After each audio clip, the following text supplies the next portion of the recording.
Thank you very much for inviting me to give you your Astro seminar today. I'm Ivy Wong from CSIRO in Perth, Australia, and I hope to talk to you about the rise and fall of star formation in galaxies. So this is my pet topic, and so I ask for your forgiveness if I go on just a little bit about this topic.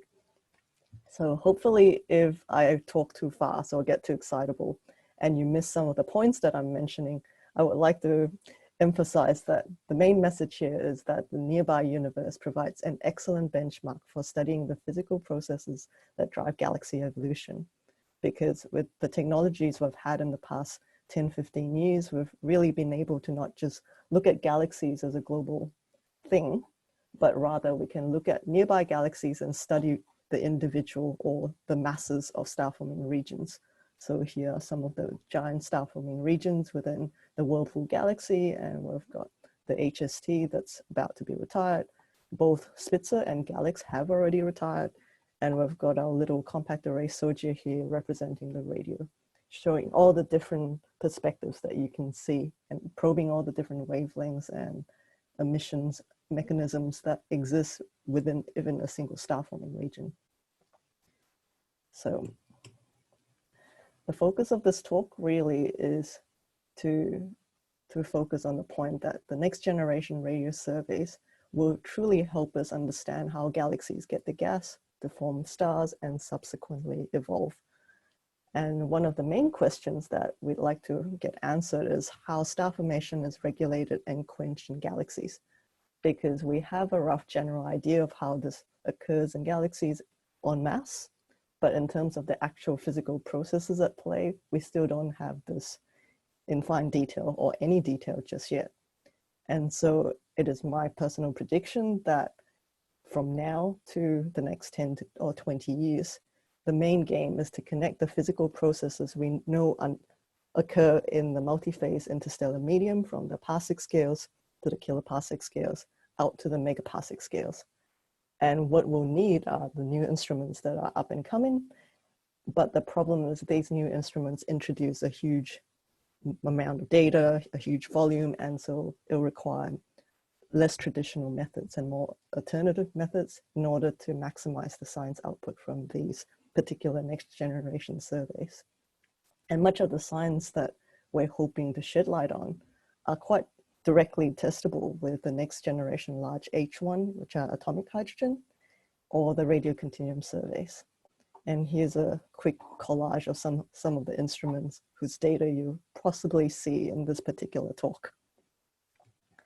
So how do galaxies form?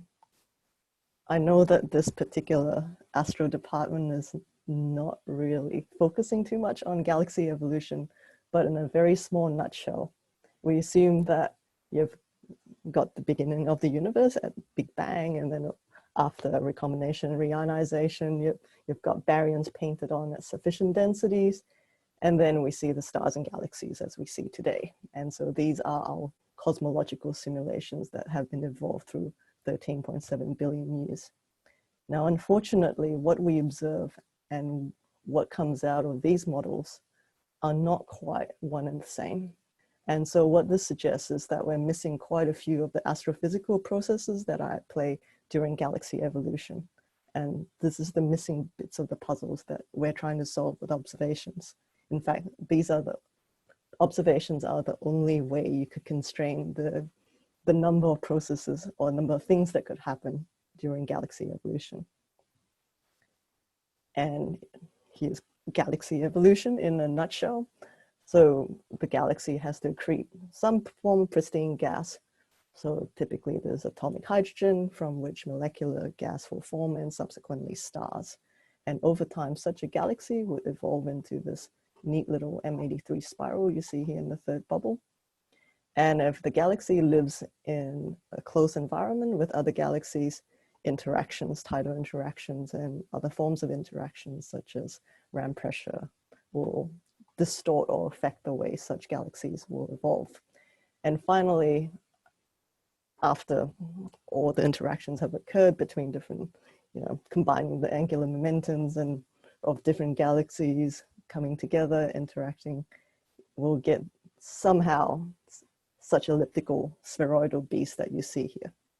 Now, what I don't actually put in this picture is how galaxies grow their central supermassive black hole. So this little cartoon bubble here shows you the Hercules A galaxy.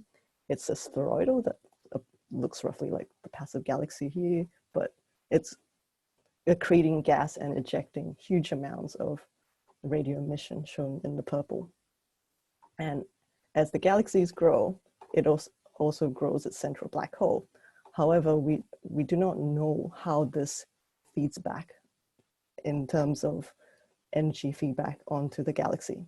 We've got a lot of models, but actual direct evidence of how growing its central black hole as well as star formation, the co-evolution of this is not a very clear picture at this point.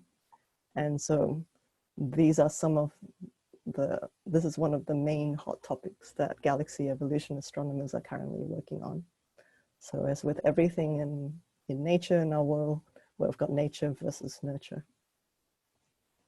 So let's see.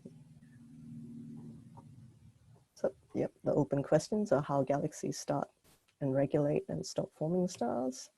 And so how do stars actually form? Once again, I'll paint you the very general picture that semi-analytic modelings will tell us, and what we know in general happens, which is that we start off with some atomic gas that forms the initial reservoir from which molecular gas and stars will subsequently form from. So here's an illustration from a model by Matthew Bate and Exeter, and the left just shows you the density of the gas and the right shows you the temperature. And so you could see that gas comes together, and at sufficient densities, stars form where the bright coals are. Now, where does atomic hydrogen come in? Why is it important? So hopefully by the end of this talk, you'll be convinced that H1 and atomic hydrogen is a very important tracer and quite a useful tracer for past interactions, as well as a good tracer for the potential to form stars. And so it's a little multi-toolkit. How we observe it is through this 21 centimeter, 1.4 gigahertz frequency. And we get this emission through the hyperfine transition for when the electron spins back down from a higher state to a lower state. And so as we move out, we get potentially with the SK low, we could see the H1 at the epoch of reionization, potentially. But bring it back to what I actually work on, back to the nearby galaxies. Here's an example of M83. What we have here is the R band in green, the blue gives you the ultraviolet, far ultraviolet, and the pink is H alpha. And so what we're showing here are the two populations of young stars traced by the H alpha and the UV. The older stellar population and that green fuzz that you see there. And when we look at this particular galaxy in H1, you could see how much bigger the H1 reservoir is and how the spiral arms actually extend much further in H1 gas than it does in the stellar content that we see. In fact, if you were to look at this galaxy quite closely in the UV, you see extended UV arms following the structure of the gas. And if you zoom out even further, you could see how much larger it keeps getting. So through the different H1 surveys, so the reason why I'm showing you both the THINGS H1 survey and the ELVIS H1 survey is that part of how we observe H1 or how we observe radio observations is through interferometers. And depending on your array configuration and sensitivity, you probe the gas at different densities and angular scale. So it's good to have all the various angular scales so you get the full picture. Now, in the universe, here's a cosmic density diagram. We know that since redshift of 2, the star formation rate density has plummeted by over several factors of 10s. So what's going on? See, we understand basically the stellar density and the star formation rate density, but the constraints on the H1 density is actually quite sketchy. And the reason why I say it's sketchy is because huge surveys in H1 have only gotten out to about redshift of 0. all these data points So that you Abby, see. I wonder, I wonder if this blue red band are just average of one galaxy, or this is average of many No. So, samples? so what I'm trying to say is the neutral gas density is estimated from HST optical spectroscopy of magnesium. So it's an inferred atomic gas density of H1 from another tracer. So it's not through direct observations of H1 emission. Is Okay, that okay, thanks. clearer? Yeah, Yeah. clear. Yeah. So this is why we're so excited about extending.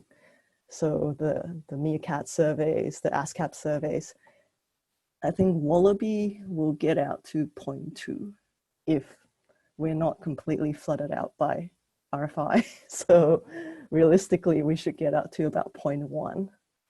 So you can imagine how advanced your instrument has to be, how much collecting area, how much sensitivity you need to actually go further. Because as you go further in frequency, what this means is you're going down to lower frequencies. So when you're going down to when one is going down to lower frequencies, you'd like your baselines to be greater so that you maintain your angular resolution. But this means you have to fill up your UV plane by having more collecting area. So one is constantly chasing the sensitivity game with an interferometer.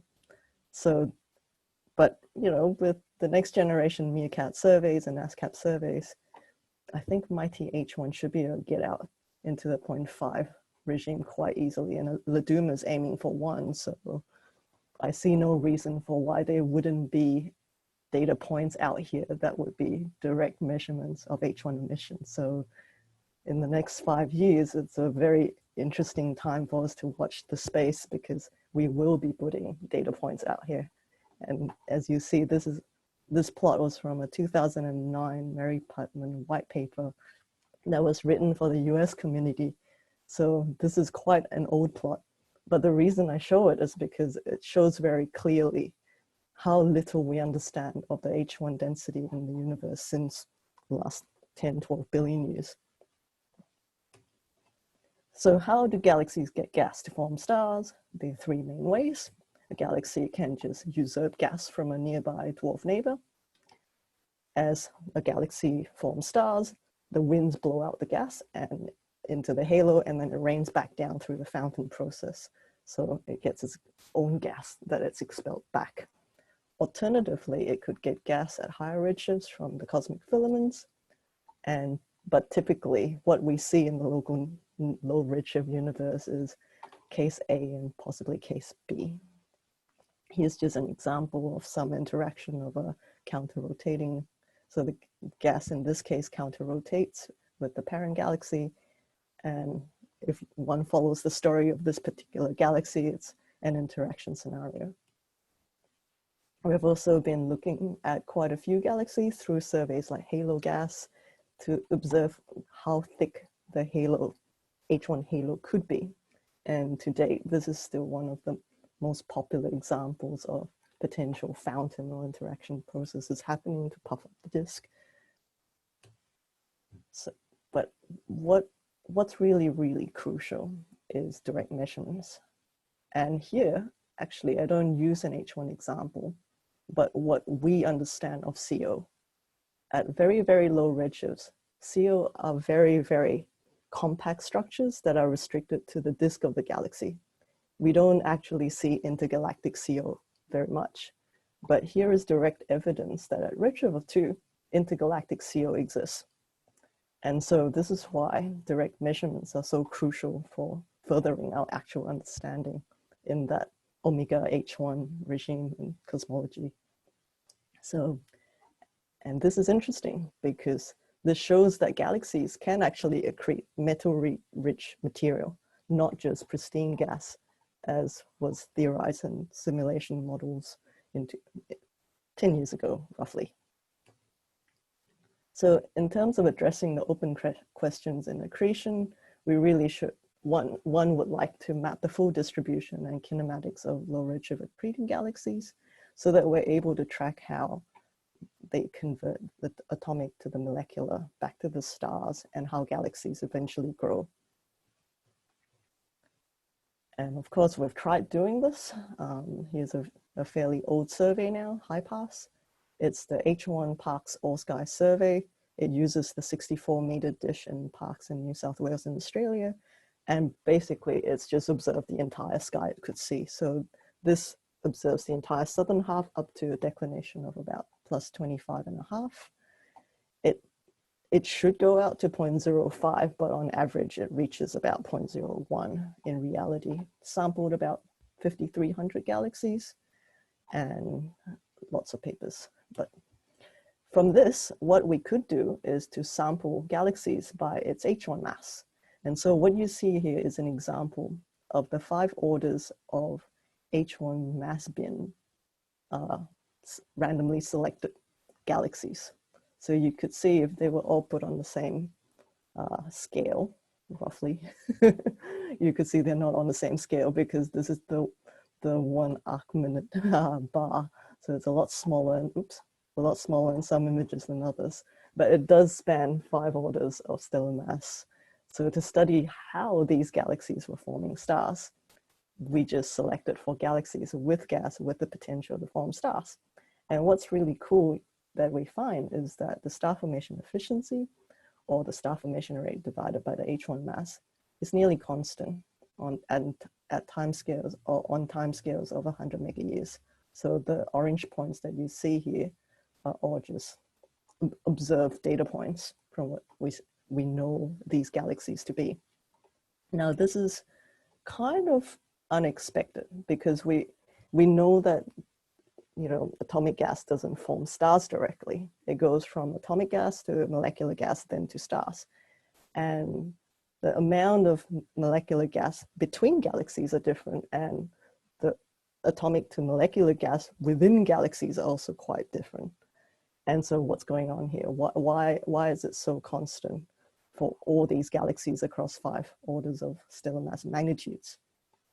So we had to come up with, well, we didn't have to, but we thought we'll test out a model where we have a constant distability across 2 fluids to see if we could describe such star formation efficiency behavior across all the various, the huge diversity of galaxies that could form stars. And this is interesting because we know from the Kennicut-Schmidt law, which connects the gas density. So this is both atomic and molecular gas to the star formation rate density. We know that for regular galaxies, they follow a nice correlation. There's a bit of a, there appears to be a, oops, I have to stop clicking my mouse, apologies. So there appears to be a jump at the starburst regime, but really we now understand that to be a volume correction. And so if we correct it for the actual observed volume instead of a surface density, we convert that to a volume, this would be a nice correlation. But what's still not really understood is this H1 dominated regime.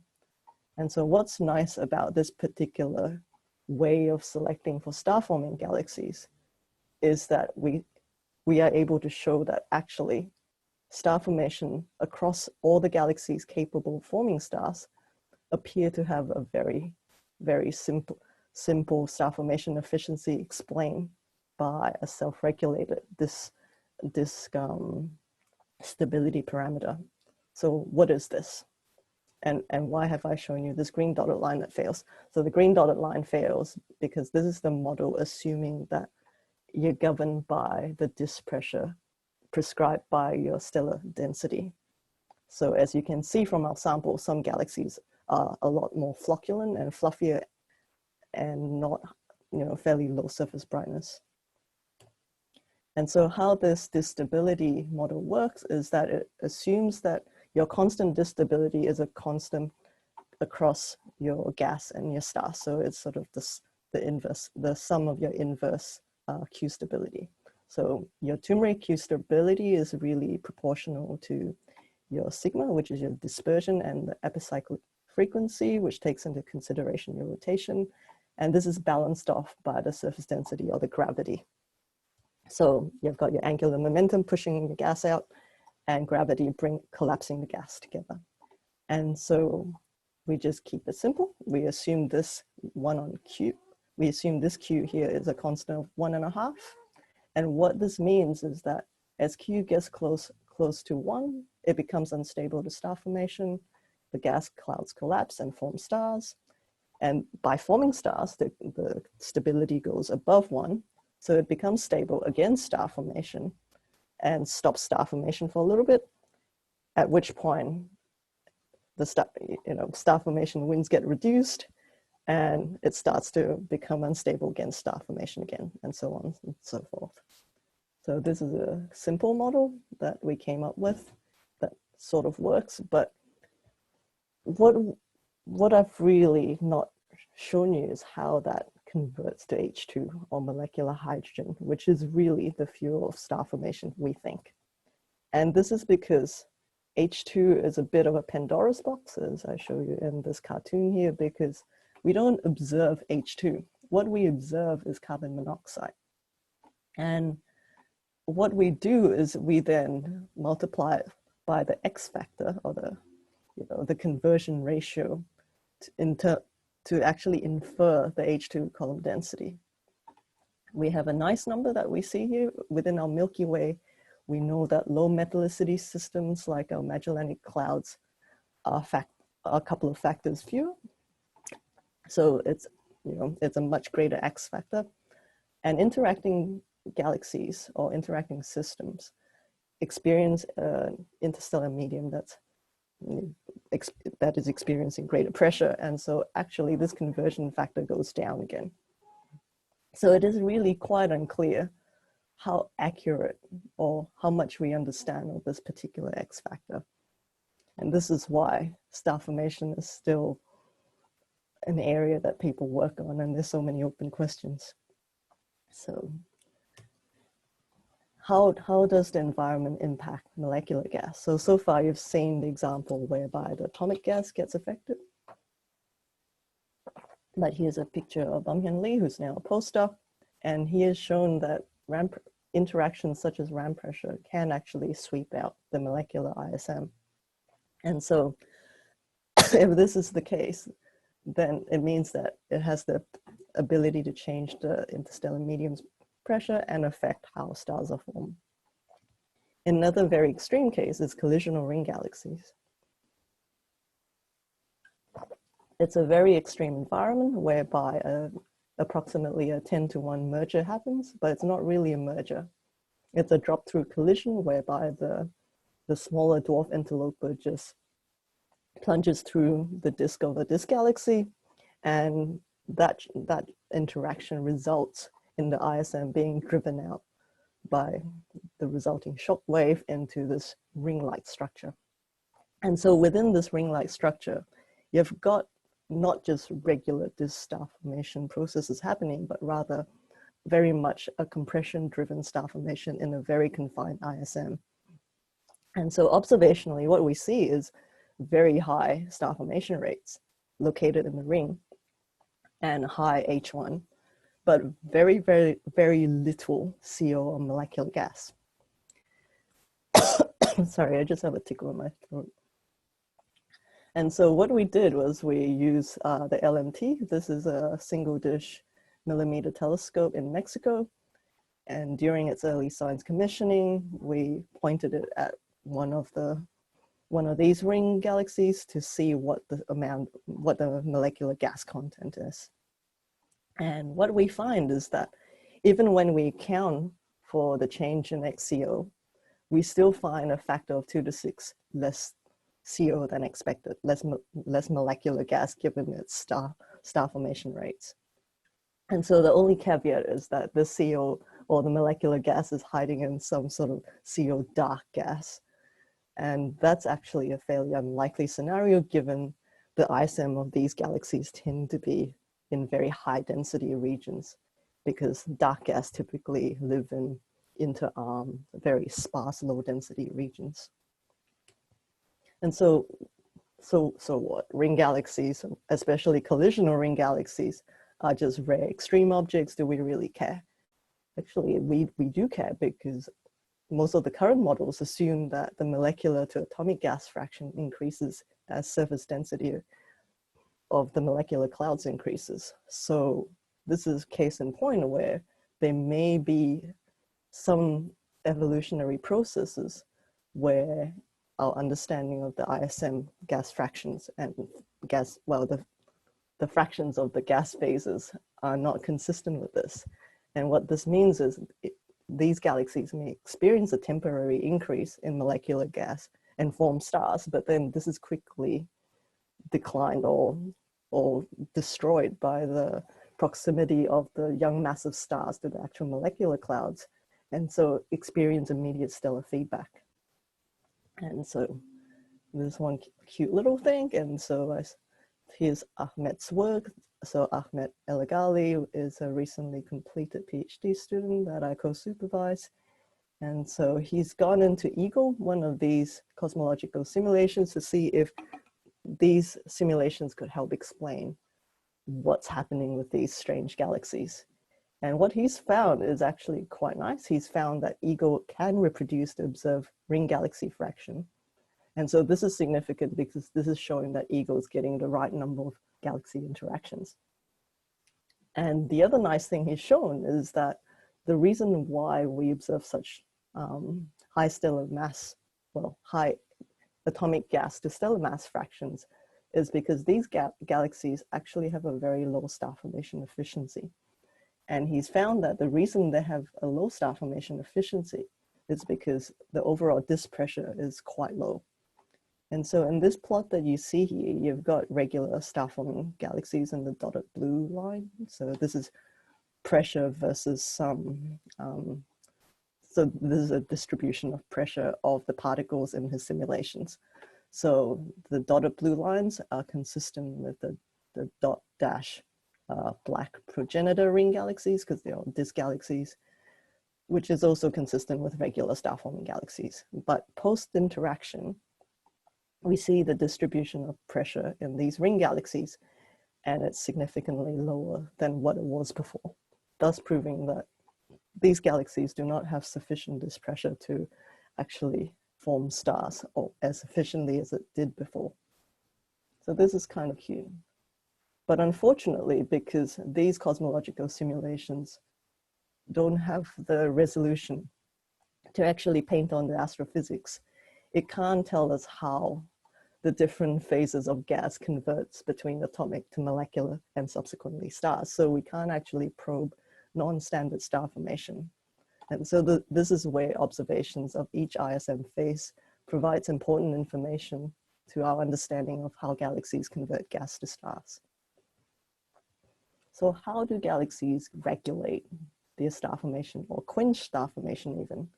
This is a very famous illustration by Peng in 2010. And what we have here is stellar mass on the x-axis and a proxy for environment or overdensity on the y-axis. And it's a cute rainbow plot showing the red fraction of galaxies moving to the top right. And we're down to this, the lower three bubbles here, assuming that they're responsible for it. So first of all, we've got environment. So here's the Virgo cluster. And we know that ram pressure pushes out the gas from the galaxy, as you can see from the H1 here of the NGC 4522. The stellar disk is left completely intact and nothing appears to be out of the normal, but the star-forming disk and the gas disk have been truncated. And so here's another piece of work by an ex-PhD student, now a postdoc, Hein Yun. She mapped the phase space diagram to see what the velocity, the fraction between rotation and velocity dispersion is as a function of distance to the core of the cluster. So this is it's a slightly simplified form of what's happening in the cluster because, as you can see, depending on the location of the galaxy, there are actually two subclusters here that are merging into M87. And so this is useful for some of the galaxies that are going around M87, but maybe less useful for some of the galaxies around M49. But the main message here is that you've got hydrodynamical interactions that can remove your gas and affect your star formation. And what do we get from higher resolution cosmological cluster simulations?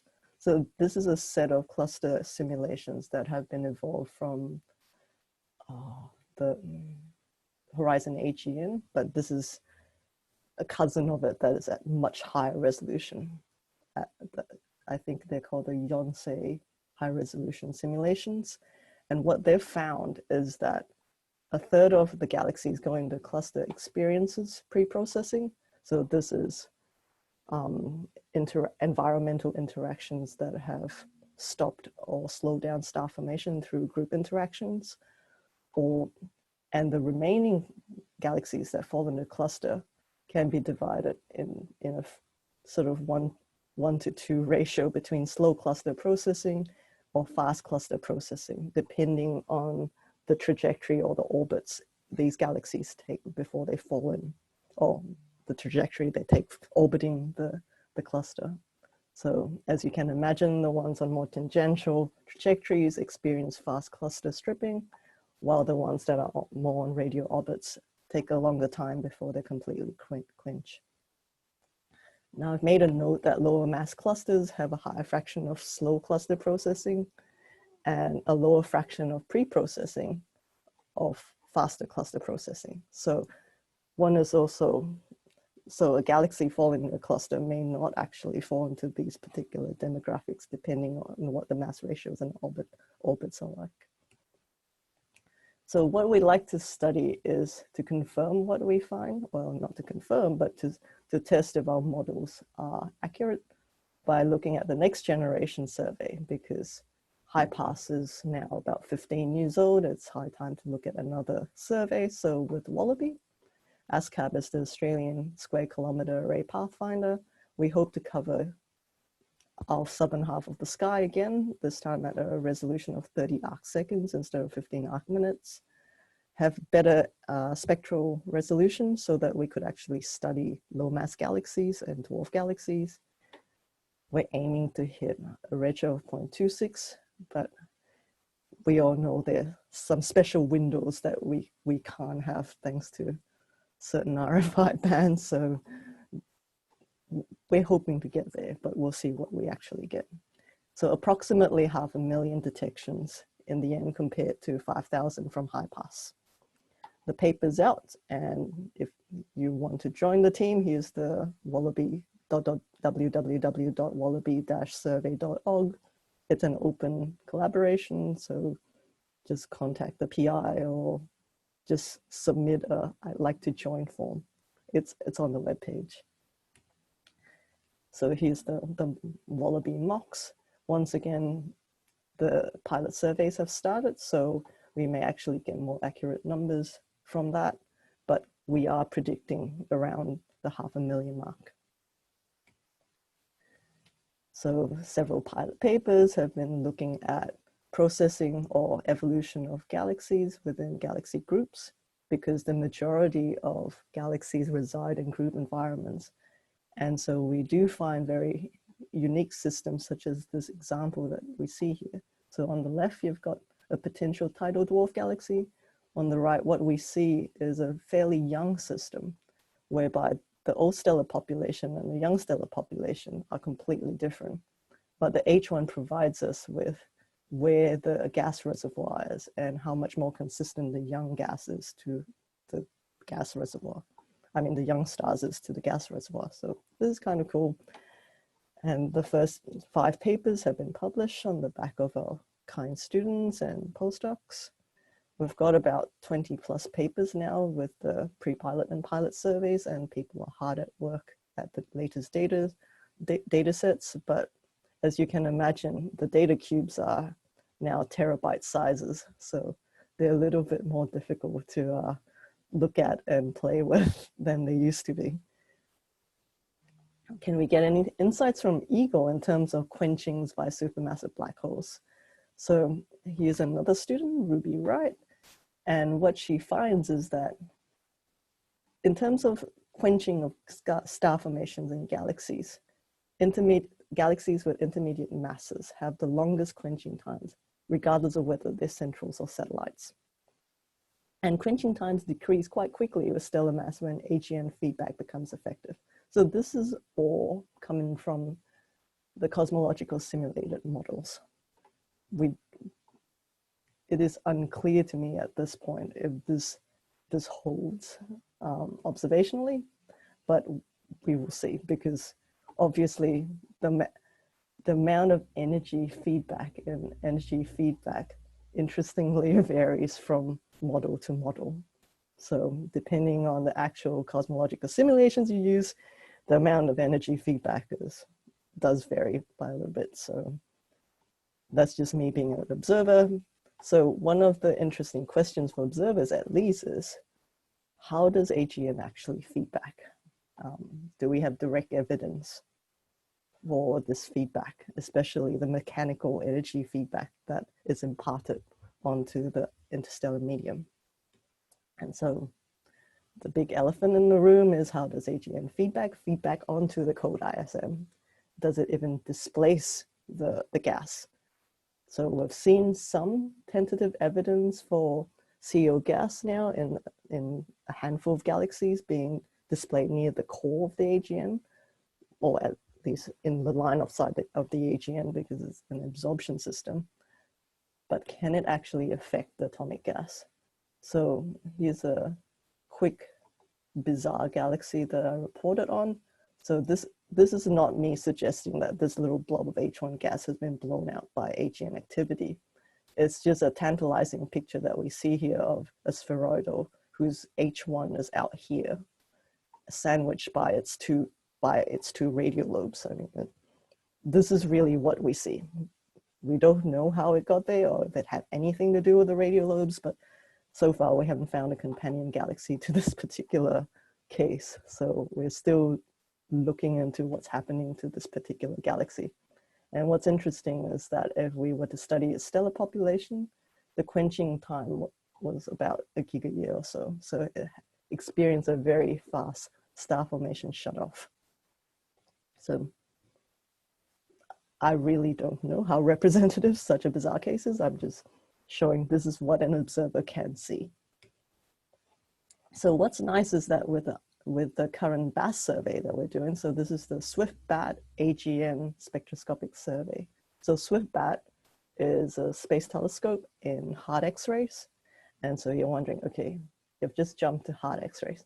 Hard X-rays is really cool because this is the emission that comes right down from the AGN, much closer to the black hole than the soft X-rays. So the soft X-rays come from the accretion disk.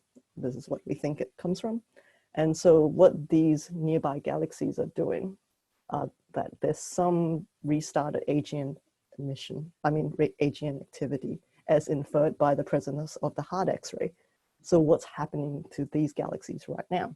So what my mission, or what I like to do, is to map the gas distribution. And so in a few cases, people have done this. For example, NGC 1052. So this is Junhyun Bex, one of my other co-supervised students. He's now a postdoc at CASI. So he's used the Korean VLBI network to look at the milliarc second scales of the radio jets within this particular spheroidal galaxy. So the first emission, so this is 1.4 gigahertz emission shown by the cyan. If we could do VLBI on this, we could see down to the parsec scale or sub-parsec scale jet, or what's happening to this galaxy. But what's really cool is that in the 80s, this was mapped by Jacqueline Van Goghem and Davis and Illingsworth, and you've got a complete orientation shift between the VLBI jet, which is this dark blue line, to what we see in the VLA. And the ionized gas is actually rotating in a different direction to what the H1 and the stellar body appears to be. So this is one of the other bizarre cases. And so the idea is, if given the number of galaxies we now have with BAS, how common are these? So we have a pilot survey with the compact array now, but a bigger program with the VLA, and so fingers crossed that we can get down to what's actually happening to these particular galaxies, because we're at a stage whereby we realize that we're no longer talking about whether galaxies are AGNs or star forming. We now understand that everything's co-evolving, And so it would be good to piece together the details of this particular puzzle. And so I've shown you a lot of bits and pieces in star formation and galaxy evolution. And what's really nice is that the next generation ASCAP surveys will help us further our understanding on quite a lot of these different science cases. And so WALLABY will give us, once again, the low redshift mapping of the H1 distribution in kinematics. And then we go out to Dingo. So, oops, clicked again. So Dingo is more of a pointed survey where they aim to go up to a redshift of 0.5. So this similar-ish to Mighty H1. And then at Meerkat, Laduma would have direct mapping on the very small pencil beam, but we also have ASCAP Flash, which is an absorption line survey with ASCAP, which will go out to about redshift of 1. And so at this point in time, this cosmic star formation rate density have decreased by a factor of 5. It'll be interesting to know what happened to the gas. And what this is complemented by is the all-sky EMU survey and radio continuum, and it provides us with the potential to measure star-forming galaxies out to a redshift of about 0.3 or so, and radio AGN out to redshifts of 4 or 5.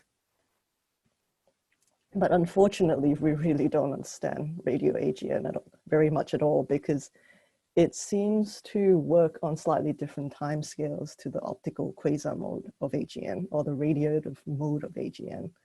And what's worse is that even though in our ideal dreams, we would have a nice, beautiful VLA set of radio jets overlaid on HST imaging, the reality are blobs and blobs. And it is difficult to understand the evolution of these blobs if one is not able to even disentangle where these blobs come from. And so what I mean is that if one were to see this particular hourglass structure, where is its host galaxy? Or which host galaxy is it coming from? Or is it a multitude of host galaxies? So unlike H1, we do not have the extra third dimension of radial velocity, and everything's just projected on the sky, which is slightly frustrating. And so when one were to want to cover the entire southern sky, we would expect 70 million sources. And it's estimated that 10% of these will not be easy compact point sources for cross-correlation. And so what we really need is to create a big reliable compendium of radio morphologies and hopefully train some of these machine learning tools to help automate the job. So that at least if we could reduce that 10% of sample that require eyeballing or human intervention down to about a sub 1%, this becomes doable. So we ran Radio Galaxy Zoo, which is a citizen science project run online internationally to look at the first Atlas sample of extended radio sources. It's available, it was available in 8 languages.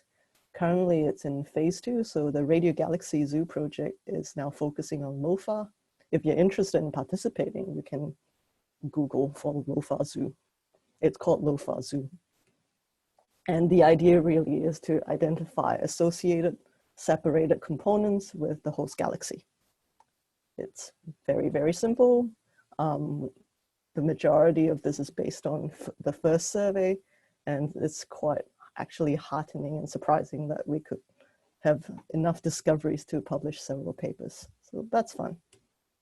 What's really fun was we could then test our pipeline, which wasn't perfect, but we could create a little prototype to try to automate the process of classifying radio galaxies. And so this is the GitHub link if one, or you can also Google Clarin again, it's quite easy. And the nice thing is we now no longer need to create tiny cutouts in specific regions. We could just feed in an image to the piece of software, and it would identify where the sources are, regardless of how many sources you have in there. So the only caveat emptor is our prototype only recognizes 6 classes. And so we very honestly show you the wrong answers we get, such as this particular case where we know there should be 4 components to this radio galaxy, but Claren hadn't really gotten up to that level yet. So it thinks it's a 1 component and a 3 component source next to each other. So what you put in is what you get out. We continue to work on this, but it's out there, the code's out there. So if anyone's interested in forking it and training it, feel free, it's completely open.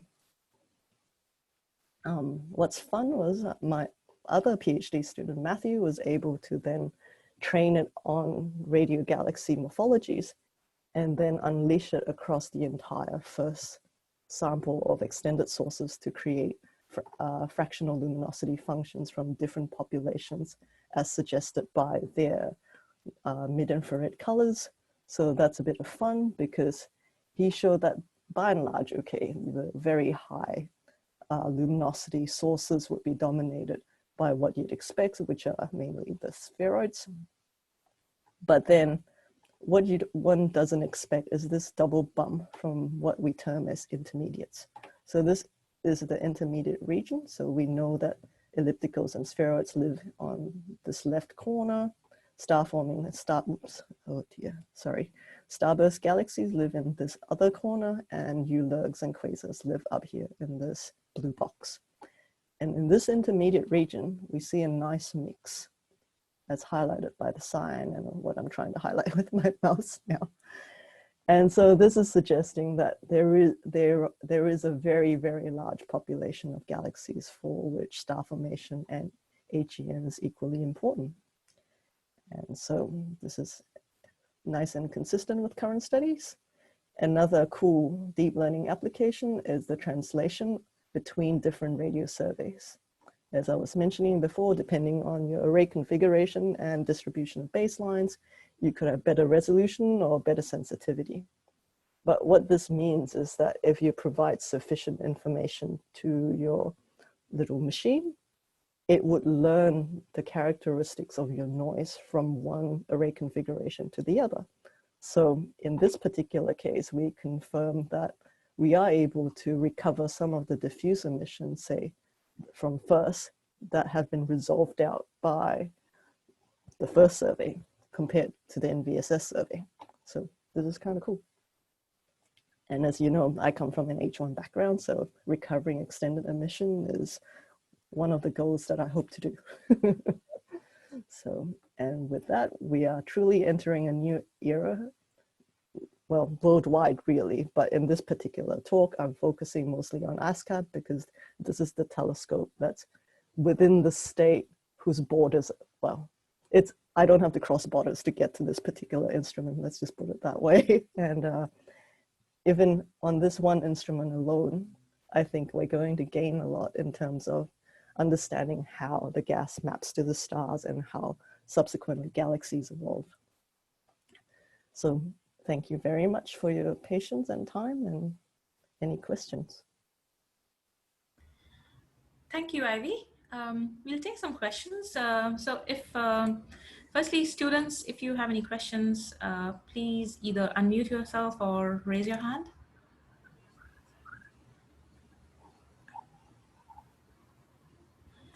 Yes, Inge, we'll come to you. I'm just giving a chance to other students if you, okay. I don't see anything. So, okay, Inge, you can go ahead. So Ivy, my question is, can like WALLABY give some kinematic information of the galaxies, like their spin, such rotation and such? Yes, for the nearby ones. In which way? How can I, if I'm interested in like a galaxy spin and their axis and so on, how can I get it? So let's go back to H1 galaxies. So if you're interested in the spin, what you need is a resolution of a couple of beams. So this is the synthesized beam size of 30 arc seconds. If you have a minimum of 3 to 4 beams, you can model it with a rotating disk. So there'll be a lot of degeneracy. So ideally you want about 8 beams across for properly resolved kinematic disk modeling, but you can get away with 4 beams. So the data that comes through is a 3D data cube with velocity on one side. So if you know the inclination and position angle of your stellar component, that could help you constrain what the true position angle of your kinematics is. But if you work on diabolical galaxies like the ones that I work on, they may not be aligned with your stellar disk. And so it depends. Oh, okay, I see. Thank you. Yeah. If that makes sense. Yes. Yeah. Yeah, cool. Any other questions? Oh, sorry. Okay, Roz. And Shilpa. And Shilpa. So maybe Roz, go ahead. Hi, Ivy. I was wondering Hi, that Roz. strange galaxy or situation, you actually just had it up on the slides again, where the H1 is completely offset. Do you have redshift measurements? Is the gas definitely at the same redshift as that galaxy nearby? Sadly, yes. So we have SDSS spectroscopy on this particular, on the stellar component of the galaxy. And because these are pointed observations, we're hoping to actually get the rotating disk. But yeah, we didn't. And we just ended up with this little puff of smoke at the same velocity. So it's offset by about 70 kilometers per second.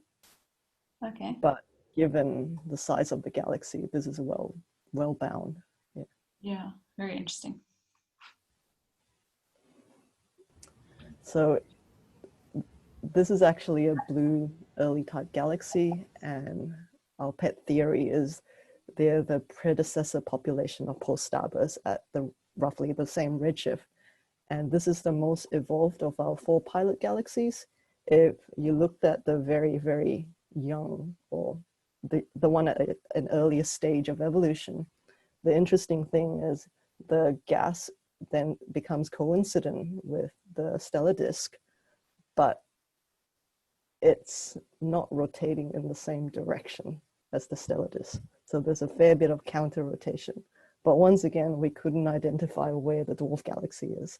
And these galaxies are not that far away.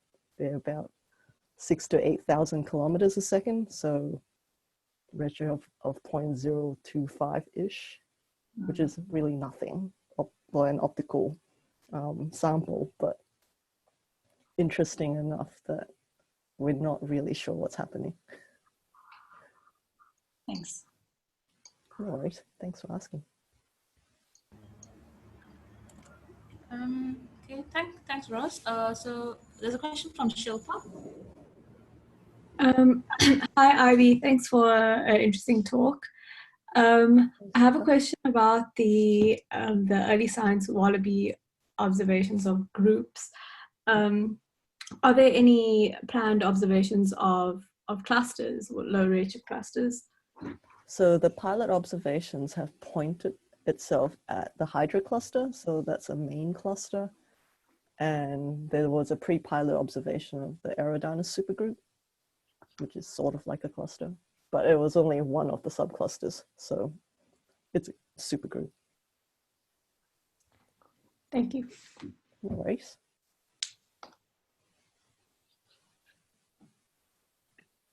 Okay, thank you, Shilpa. Is there any other questions?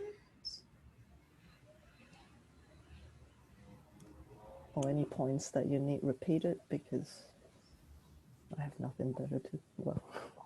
I have a question Yeah. about, I might not, I don't know if this is a dumb question, but so when you're talking about the CO and the ring galaxies, you mentioned dark CO. Ah, okay. So I didn't quite follow what you meant by that. So dark CO is the CO that is colder and not emitting. So typically it resides in less dense diffuse environments, if that makes sense. Okay, so it's just colder than the typical temperature the CO what gets detected. Oh, it's colder than what's required for it to emit a CO1 to 0 transition. Sorry. Okay, so So is that just a denser gas, or what's? It's just cold.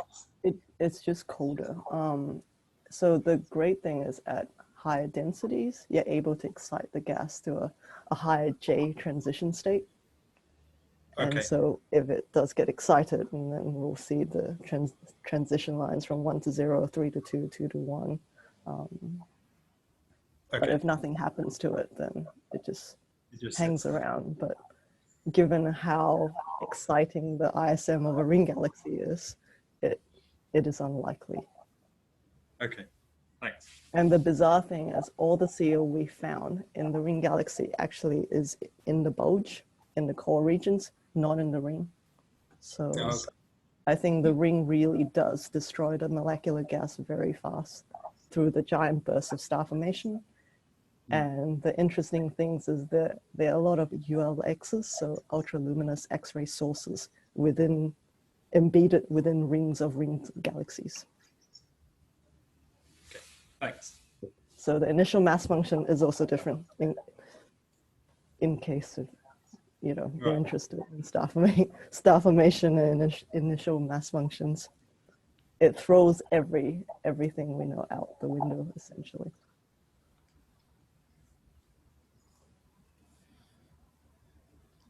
Okay, Claude, you have a question. Sorry, go ahead. Yes, Ivy, what is the state of your project survey on the Hydra field? Have you finished the observation? What's the state of that project? So for the Hydra cluster, all the observations have been reduced once. They're trying to get it reduced the second time because we had so many, we had quite a fair bit of trouble getting a clean map or a clean cube out of it. But I think that we've sorted out quite a few of the issues, and so DR2 should be, so data release 2 should be imminent for Hydra.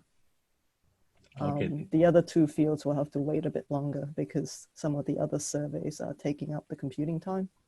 Okay, but we're talking about a few months to get the data out of that field, for that Hydra field. So the data is already out. So some of the data is already out. Yeah. So there's been a release of a sub-region. I can actually email you the link to that particular data. Are you interested? Yes, thanks a lot. If you can email that would be great. Cool, will do. Thank you. Actually write it down so I don't forget.